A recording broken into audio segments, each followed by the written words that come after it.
5, 3, 2, 1, 4, and when I hear it's going, Lynn. 2, 1. Good afternoon, and welcome to the Voice of Wisdom. With over 60 years of experience as an investment banker, entrepreneur, investment analyst, economist, and venture capitalist, Morty Davis is Wall Street and capitalism personified.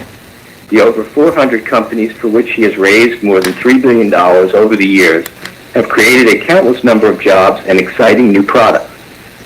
Through the Voice of Wisdom, Mr. Davis explores, analyzes, and debates the most topical political, economic, and social issues facing our world today. To join the conversation, please call 332-263-3300.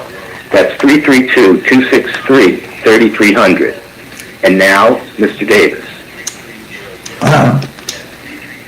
Welcome again to my very cherished guests.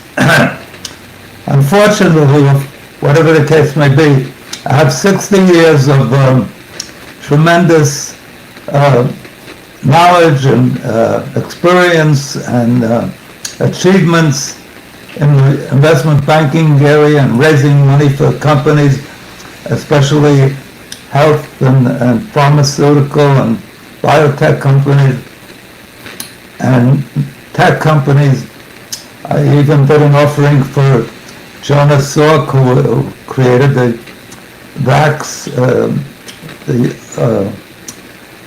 polio vaccine. But unfortunately, I have no technological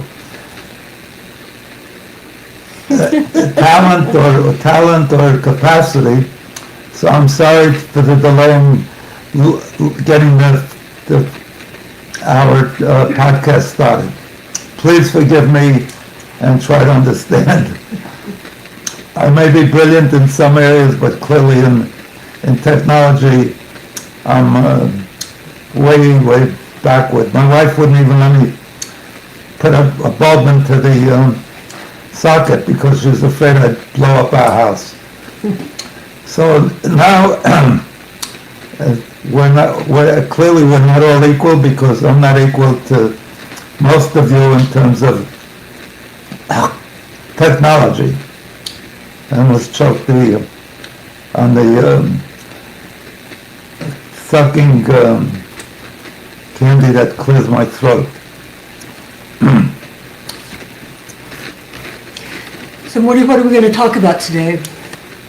The subject is inequality and how disastrous it is for our American society, and perhaps most disastrous for the wealthiest people, because as inequality has grown, there's more people, more American citizens that are angry, upset, and in every country where that happened, it led to the overthrow of the government. The French Revolution came about because of that. You know, somebody told Marie Antoinette the people were starving, they don't have even any bread, and she sarcastically said, "Let them eat cake." And so they overthrew the government, and the ones that suffered the most are the ones that had the wealth, because the ones that were very poor to begin with stayed very poor, but were no worse off than before the revolution. So the wealthiest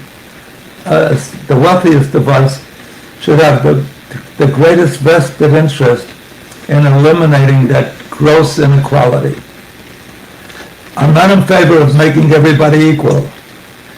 I'm not in favor of socialism or communism. I'm in favor of what the happiest countries in the world have demonstrated, that they take care of everybody. There's nobody in Denmark, Sweden, Finland, and the various Scandinavian countries that suffers from childhood poverty, kids, innocent kids, and even infants are starving. And here we're the richest country in the world, and we have the greatest, one of the greatest amounts of poverty, 12% poverty in this country. So Morty, I mean, let's go back and discuss just the term itself. What, inequality, you were saying at the very onset, you've got some differences, you know, you've got things that you're brilliant in and things that you're maybe not brilliant. I mean, when we talk about inequality, do we really mean that everything's equal? I just said it. I don't believe that we should all be equal. That doesn't work, and it's counterproductive because it takes away incentives for people to work hard, to earn more, to get rich. Mm-hmm. And so I'm very much in favor of that. That's the greatness of capitalism.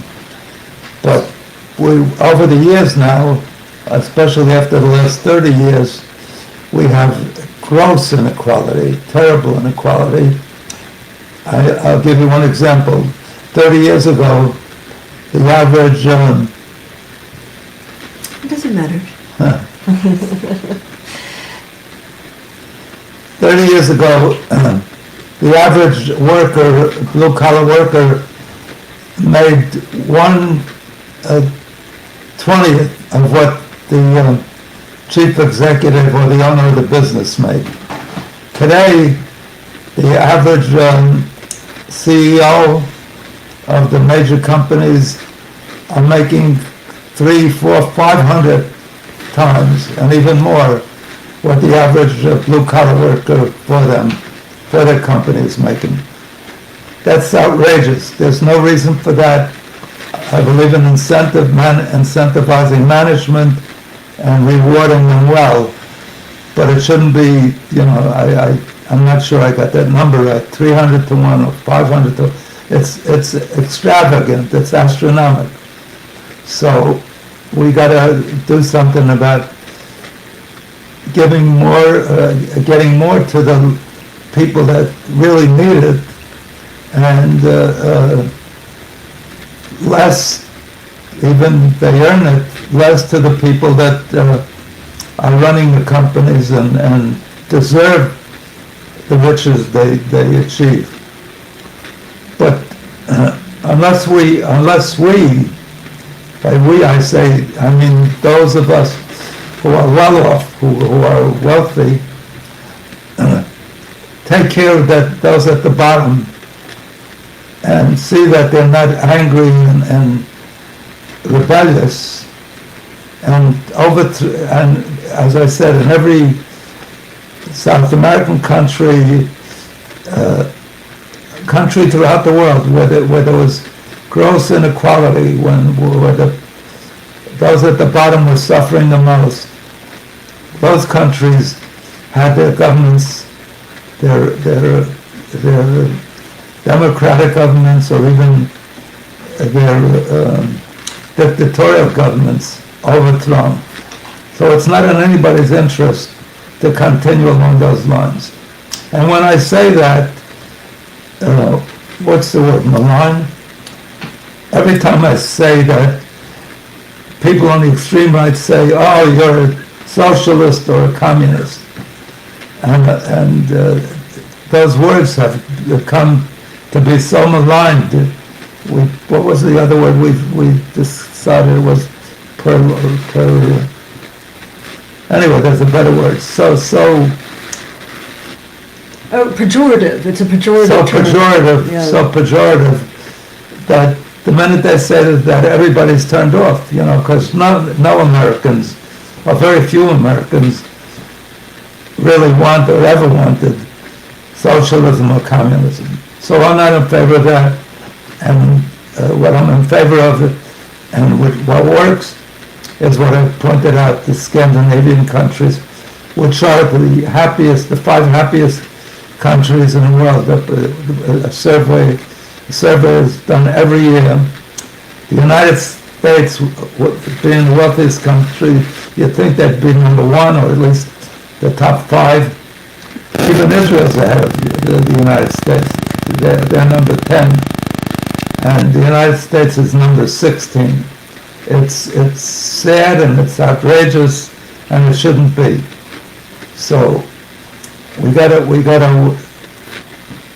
sort of imitate or duplicate what those 5 top countries in happiness, and instead of working towards making a more perfect union as our forefathers instructed us to do, and specifically instructed us to provide life, liberty, and pursuit of happiness to our people.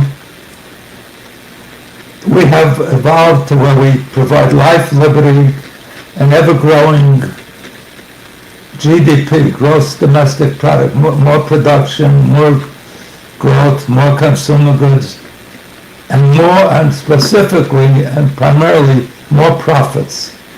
And that's great that we can produce profits, but it shouldn't be at the cost of everything else. There are higher priorities than just maximizing profits. Companies have an interest in their employees being happy because they tend to be more productive. And all of us should be, just as a family is, caring and concerned about the condition and the life that the least of us is living. We tend to treat our families that way if we're any kind of normal or minimally considerate, and we shouldn't tolerate any difference with respect to our communities or our nation. We should strive for everybody to have a decent life. Not to reward them as they do in communism, from each according to his ability to each according to his needs. Is that it?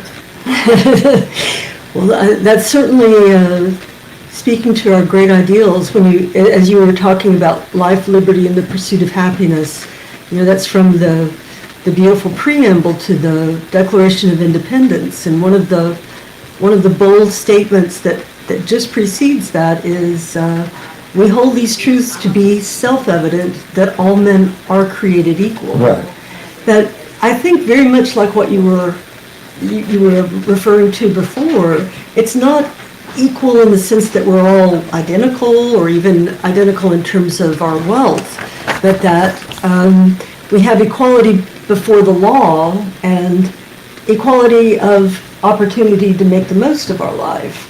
And that's very much part of the grand American experiment.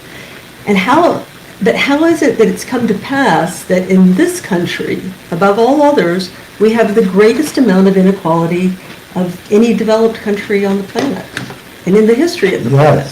How did that happen? Yeah, well, it's a lot like supposedly everyone in our esteemed U.S. capitalist democracy is, and our venerated Constitution is supposed to be equal under the law. Mm-hmm. And yet it's not true, not even close. For example, I'll give you the most outrageous one. There are many, many people many individuals that are in jail today for insider trading. Okay. For using things that they were not supposed to get before anybody else. Information that they were, or breaking the news that affected the success of companies ahead of everybody else. We're supposed to all get it at the same time, so nobody has a big edge. But a lot of those people in jail, rightfully so, are in jail because they broke that rule. They knew somebody within the company that made them aware of some major contract or some major breakthrough of science. They they produced and made a lot of profits from a fraudulent activity. And they, as well there should be. There's only one group in the United States that's excluded from that penalty, from that Against insider trading? from the insider trading law, and that is the congressmen and senators Oh, really? of the United States who passed legislation that excluded them from being subject to that law. And so they're in the best position to get the most valuable information of anybody, and right after they get the information, run out and buy the company's stock or the industry's stock. For example, a congressman or senator could be at a meeting where they learned that the government is about to award a major defense contract to Boeing or to Raytheon or to any of the defense, the major defense contractors, manufacturers, Lockheed, Martin Marietta, and they could walk out, and right after they heard that, they could buy that stock and experience significant, substantial gains within a few days and a few weeks, and even sell the stock as soon as it pops. Or they can keep it longer, but they certainly have an enormous edge, and it's really outrageous that we tolerate that. They've been talking about changing it for a while now, but clearly there's a great deal of resistance, because that seems to be one of the great inexplicable benefits of them being treated outside of the law, not equal under the law, but way superior and favored under the law. So that's just one instance. There are a number of other instances, there's numerous instances. For example, under our laws, Congress and the Senate passed legislation that prohibits anybody from suing any retailers, wholesalers, manufacturers, or did I say retailers? Mm-hmm. That sells an assault weapon to somebody who's clearly should not be allowed to acquire such a weapon because of their track record. The people that served and had served jail and time in jail, served. Right, so they're specifically they can't be held liable for what somebody does with these weapons. And If right after they buy it, Mm-hmm. and they should have never been allowed to buy it if they did minimal checks, even minimal checks. They would known that not to sell it to such a person who immediately goes out and takes that weapon, that firearm, and kills 20 innocent children, school children, or innocent people in the theater. We have more mass assault weapons every day than any other country in the world, more than one a day in this country. Every country that ever had a mass of assault against along these lines. Australia had one in 1995. They immediately stopped selling weapons to individuals. It takes a year to get a weapon there. You have to show that you have a need for it, a use for it, and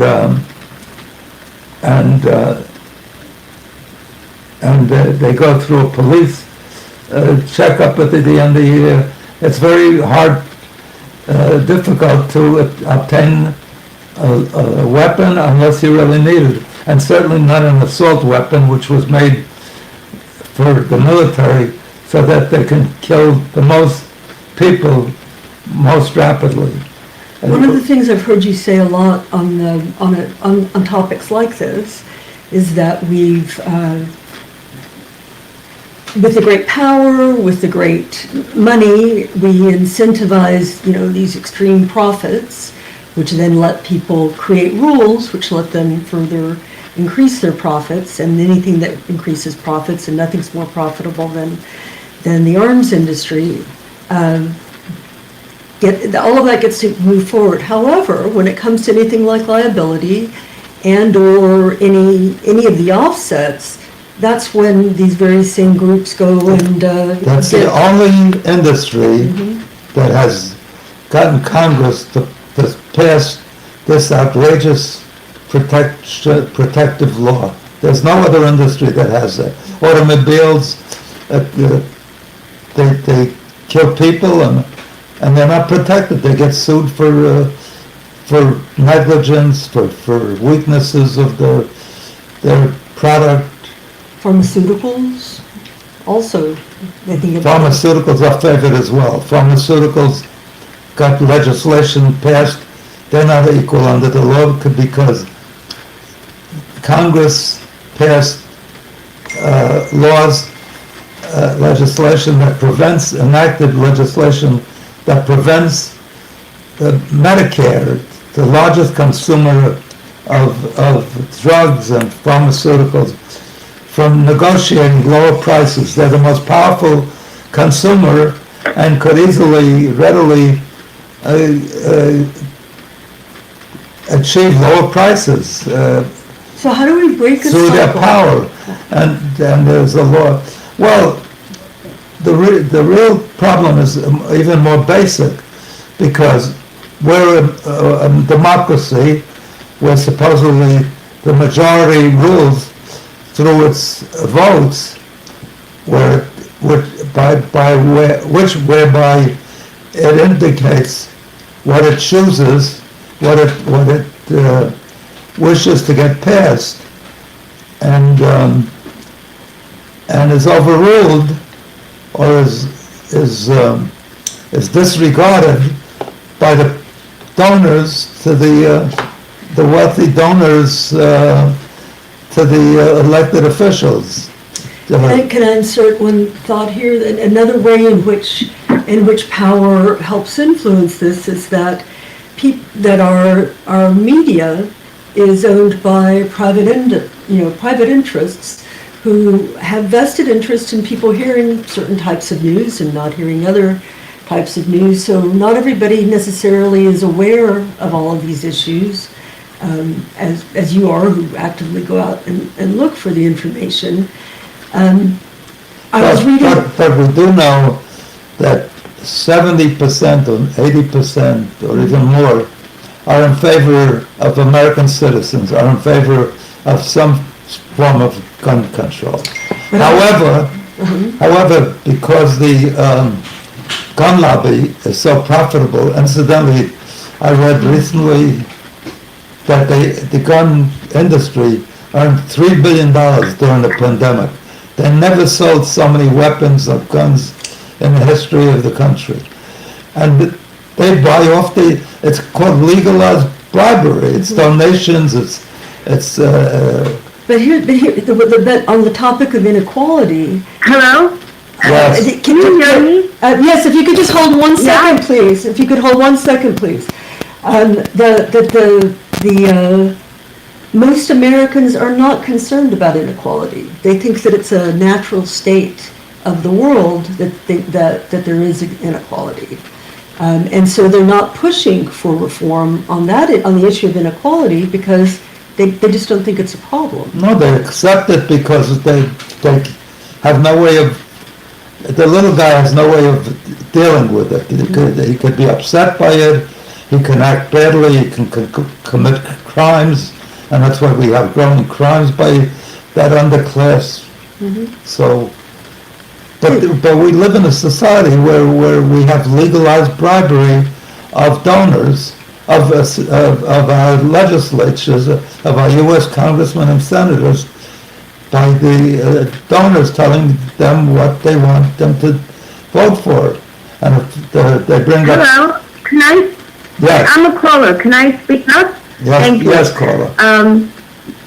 My name is Debbie, and Mr. Davis, I agree with your statement that governors are above the law and that has to change, and there should be more screening to prevent the wrong people from getting their hands on assault weapons. But I'm not sure I heard your co-host correctly. I thought she said that America is the most unequal country in the world, and if that was her statement, has the most inequality, I would strongly take issue with that. I mean, are we including here China, Iran, Russia? I said among the developed countries. The developed countries. I'm sorry? There are designations in economics between a developed economy and a developing economy. Among the developed economies. Let me just Among the advanced countries. Statement, please. 1 second. We just had a black president. We have a woman as the vice president. We have so much equality of opportunity in this country. So although I hear several of your points, being very strong, I would say overall the equality in this country has come so far and is so impressive.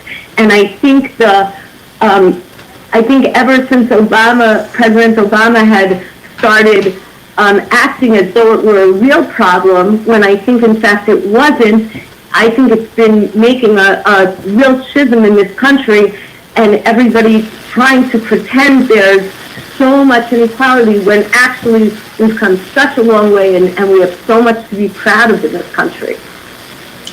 We should be proud of it. We should be proud of this country and proud of the Constitution.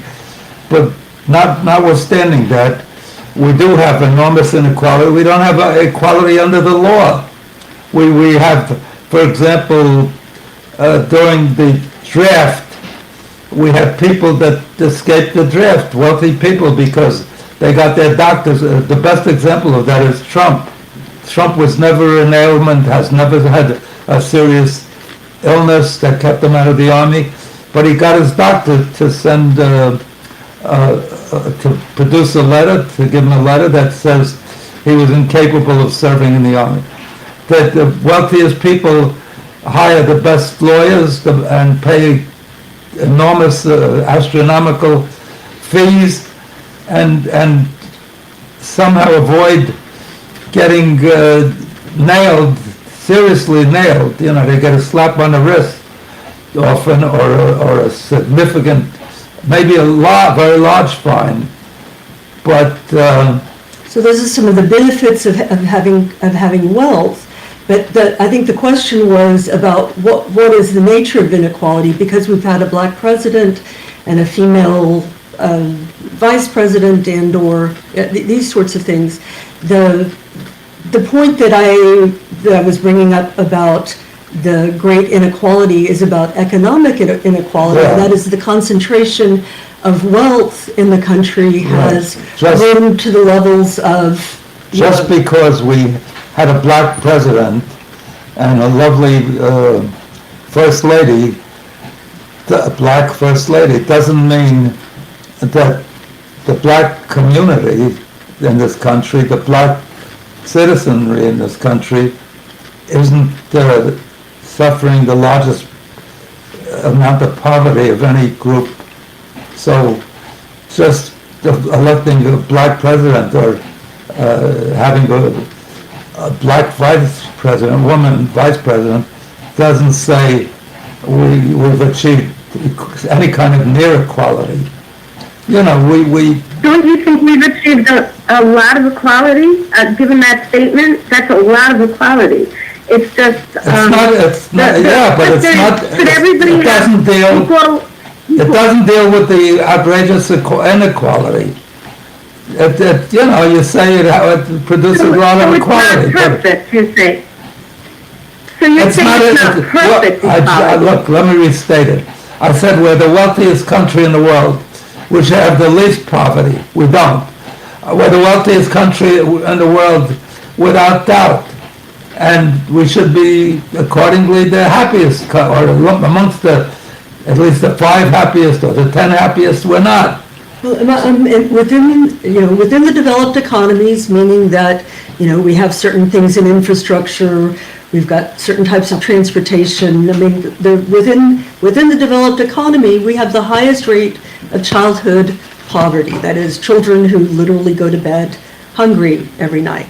That's true for the U.S. It's not true in most of the other developed countries. We have the highest rates of that. That's the sort of thing that Morty's flagging. No, I always preach that the poorest person in this country lives better than any king in the history of the human race. Because they go to the supermarket, they can get meat, ice cream, anything they want that's on the shelves there that no king ever had available. No king ever had available. The king had to wait for some troop to come or some ship to come from the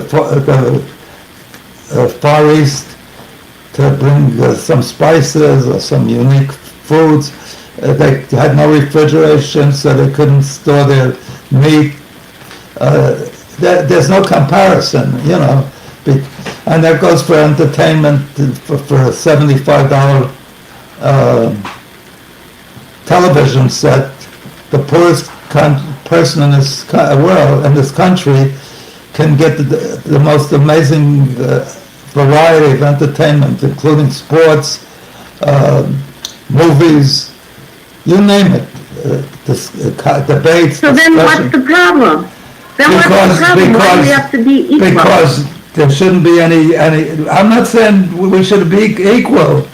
We should avoid the extremes of children, of innocent babies and young kids suffering poverty. There's no reason for that, and it's only because what's stressed is more profits.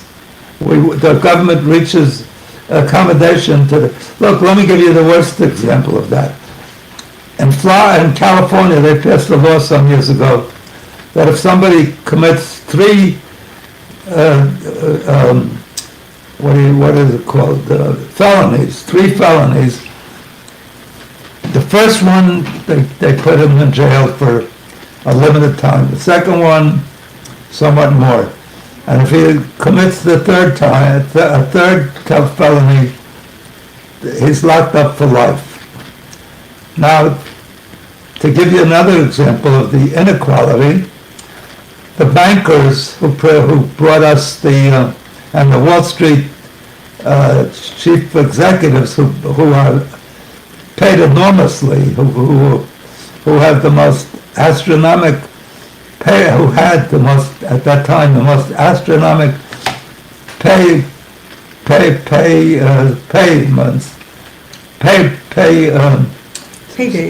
Salaries, paydays, and bonuses are the ones that brought us that brought about the Great Recession by their irresponsible, wild, even fraudulent behavior, and brought about a devastating economic collapse throughout not only the United States, throughout the world. For example, Goldman Sachs, probably the most successful, most profitable Wall Street firm, was found guilty of selling their clients a package of securities that was prepared by somebody who sold those very same securities, mortgage securities, short. he made a couple of $1 billion, Paulson. But they never told their clients that bought it that this Paulson created this security that was designed to fail. So the government finally found them guilty, and they had to pay a fine of $512 million. 512, which was the largest fine ever imposed on any company by the Securities Exchange Committee, the SEC. And so it seemed like the justice was done. However, the Wall Street Journal a week later pointed out, I think it was the Wall Street Journal, pointed out that $512 million, although it was very large, amounted to 12 days of income for Goldman Sachs, which really was equivalent to hitting them with the cost of a parking ticket. And then they go on and do the thing over and over again, and they get the authorities, the Justice Department or the SEC or the prosecutors to agree that they paid the fine, but they don't have to admit. They announced without admitting or denying any wrongdoing, and then they proceed to do it again and again. Usually, you do it a second or a third or fourth time. It's the penalty is so extreme. You're afraid to do it ever again. Wall Street firms and bankers have proceeded over and over again to do it, and not only that, no individual during that tragic 2008 crisis. The economic crisis that they induced ever was convicted, indicted, or put in jail.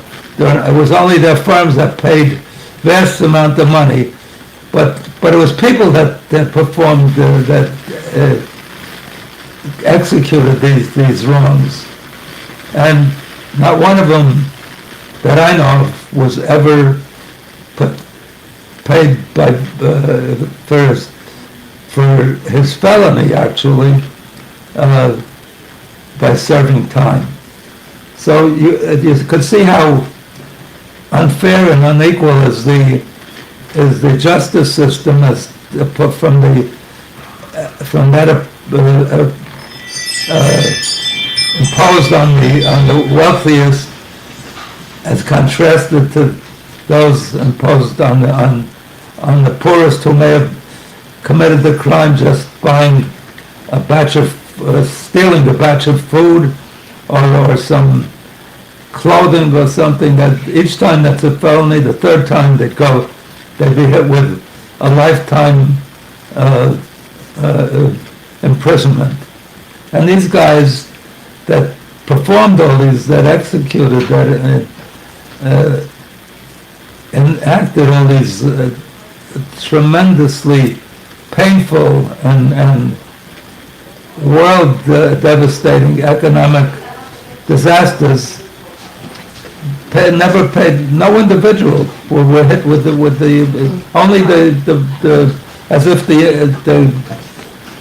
the institutions, the organizations, did it without people. It's only Larry's people on the that do phone. it. Pardon me? Larry, you got a phone call on the phone. Larry. Larry, welcome. Larry. Hang on, they haven't moved him into the queue. Larry. 1 second, I think he's there now. Larry, are you on? Yes, hello, can you hear me? Yes, Larry. Hi. What do you want to say? David. So I was listening to what you were saying before, that you're suggesting that inequality, your view is that you're not opposed to people being unequal, but isn't that really a way to harm incentives that people take and risk and investment? Because at some degree, isn't the inequality in the U.S. really a function of the fact that our country allows for extreme wealth and promotes it in terms of incentivizing people to achieve? Well, what risk are you talking about? Well, if people Who does it hurt? an incentive to create a business that could be an Amazon or Right. could be a Microsoft, Right. then you're going to squelch that, and there won't be any Amazons or Microsofts. I mean, in this country, we encourage, promote, and extol that type of Are you saying that achievement. if they paid taxes, that would disincentivize them and they would never build these businesses? That's nonsense. Look, let me give you another example. For years, the wealthiest, the FANG, the wealthiest, most successful tech companies that had enormous profits manipulated, moved their profits overseas. Apple sent all its creative breakthrough inventions and technology knowledge to Ireland, which promised them no taxes if they moved their business to Ireland. And so they moved those things to Ireland, and suddenly that division was making more money than the U.S. company, and so they accumulated tens of billions, not only them, but a number of pharmaceutical companies, many companies moved their operations overseas to countries that had zero or minimal tax to get away from the U.S. tax. And then the United States asked them to bring it back so they could assess tax on them, and they wouldn't do it. They said, we'll bring it back if you let us bring it back at a discounted tax rate. So the United States wouldn't agree for the longest time, but there was so much money. So these companies said, if you let us bring it back, we'll invest in our companies, we'll expand, we'll hire people, and it'll be good for the country. So they, instead of a 39% or 36% tax rate that corporations were paying at that time, they brought it back, they'll let it bring it back, paying a 10% tax rate. Instead of punishing them for moving their income, their reported income overseas, they let them get a discount for that onerous behavior. And then after the United States indeed let them bring it back at that discounted rate in return for the promise that they would expand their businesses and create tons of jobs, all they did was raise their dividends, buy back their stocks, and did nothing, because the only thing that incentivizes companies to hire more people and to expand their operation is demand, which comes from the masses, from the little people, so that when there's big demand, then they expand. If you they had all the money in the world, they never had so much cash on hand, but they were operating at 70%, 65% of capacity. Why would they expand? Why would they hire any people? So that was bull. They never did it. And then again, 20 years later or something, I forget if it was 20, 25 years later, they had accumulated again multi-billions of dollars offshore. These very same companies. And again, the government said, yeah, you have to bring it back. And they said, we don't want to, unless you let us bring it back at a lower tax rate, and we will expand our companies, will invest in infrastructure and equipment, and create many new jobs. And once again, they literally lied, because they took that money and bought back their shares, so that the investors got big capital gains, and increased the dividends, and did nothing to expand their businesses. So it shows you the rich get away with or the smart guys or wise guys or the ones that are good accountants and lawyers and so forth. You know, it's legal. What's his name? Which judge was that? The Supreme Court judge. What's the name of the university? Brandeis. Brandeis. Judge Brandeis ruled that it's legal to evade. Tax avoidance is legal. Avoid taxes, but not to evade taxes. And these companies were literally evading taxes and got away with it. Because they have good lawyers. That's true. So what risk are you talking about that if we hit them with some more tax, they're going to not grow their company, they're not going to invest? Amazon's going to stop investing? When you start out forming a company, you don't know if it's going to be Amazon or if it's going to be a dud. So, yes, I agree that consumers, low-income consumers have a higher marginal propensity to consume. So, Larry, when companies start out, why is the answer to Larry, you know? So here's the thing. Go ahead. Larry, go ahead. Why is the answer? I mean, you're talking about the tax rates. That's different from inequality. I mean, why is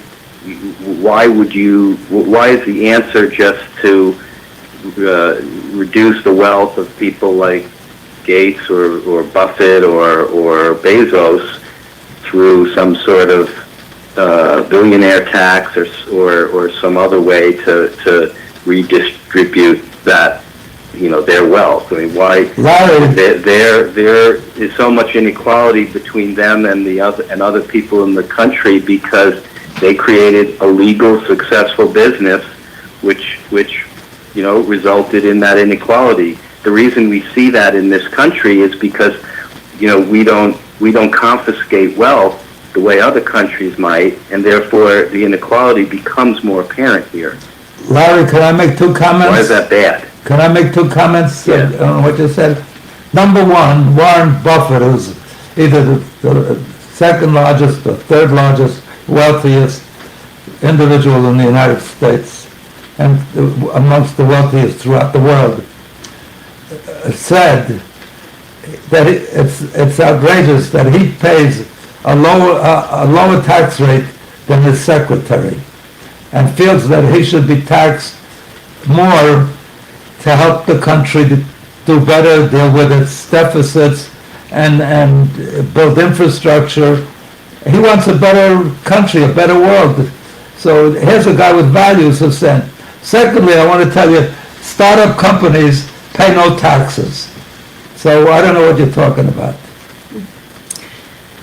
When do startup companies ever pay taxes? It's years before they pay taxes. No, I'm saying you don't know when you start a company if it's going to be a billion-dollar company or a disaster. So what? That's why So what? you need to be permitted to have a huge success, so that You take that risk. There's no tax. There's no. Small companies build up big balance sheets before they ever get hit with any tax. So I don't know what you're talking about, because they can build their company. They can be major winners on the stock market and not be hurt in any way, because we're careful not to do that. But if you don't permit inequality, then you're going to disincentivize people to achieving inequality. No, I'm not saying eliminate the inequality.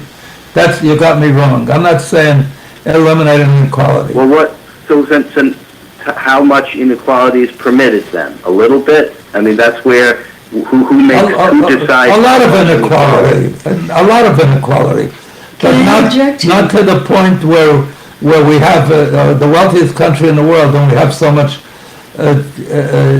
people at the bottom of at the bottom class suffering starvation and can't pay their rent. Recently, they were all evicted from their homes during the pandemic because they stopped earning any money. Maybe 40% of Americans, if they get hit with a medical bill for over $500, are totally broke. That's. I'm not saying, totally eliminate inequality, but that's ridiculous that we could tolerate the richest country in the world, that 40% of Americans, if they're hit with a bill of $500, $600, $700, are wiped out.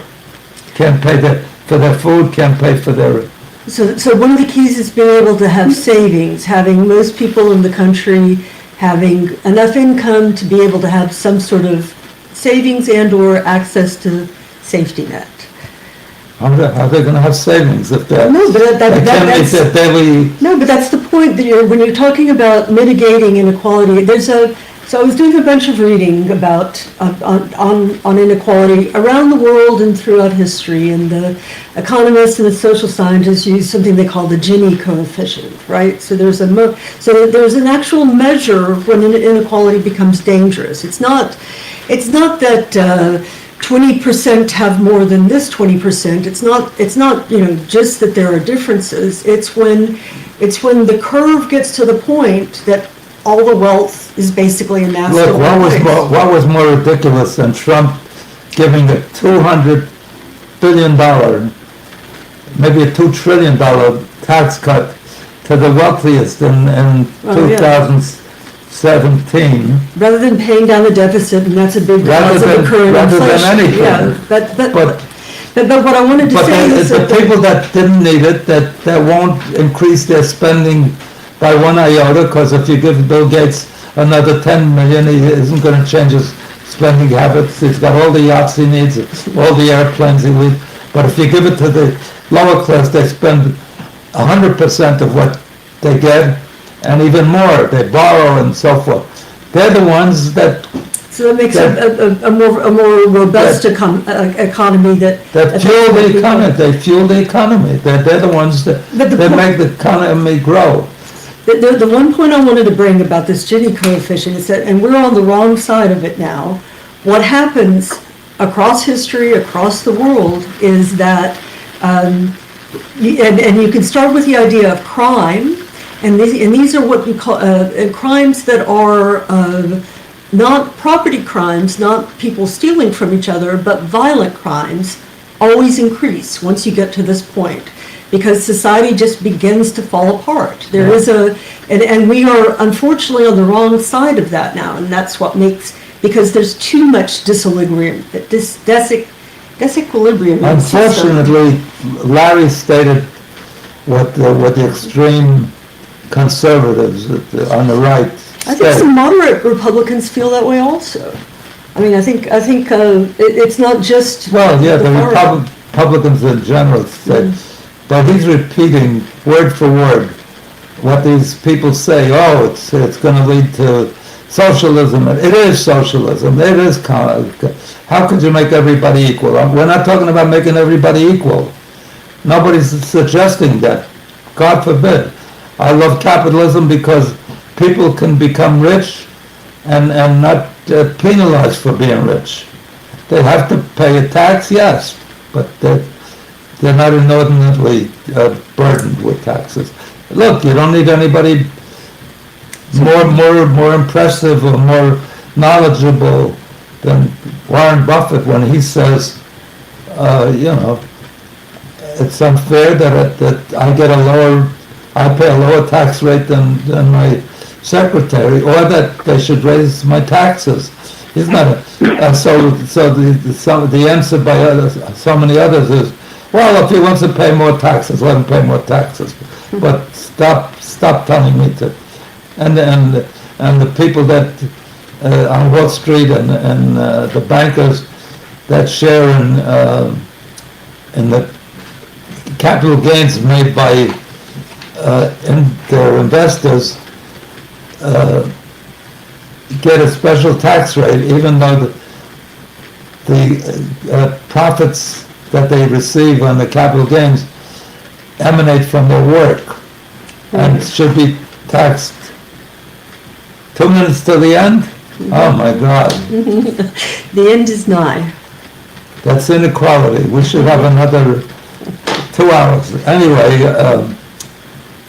Larry, thank you very much for your call. All the calls were great.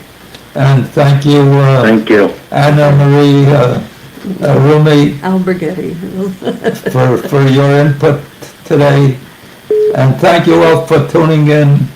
And I look forward to speaking with you and having you join me next week. Have a great week. Have a great every day. God bless you. Bye. Thanks, Morty.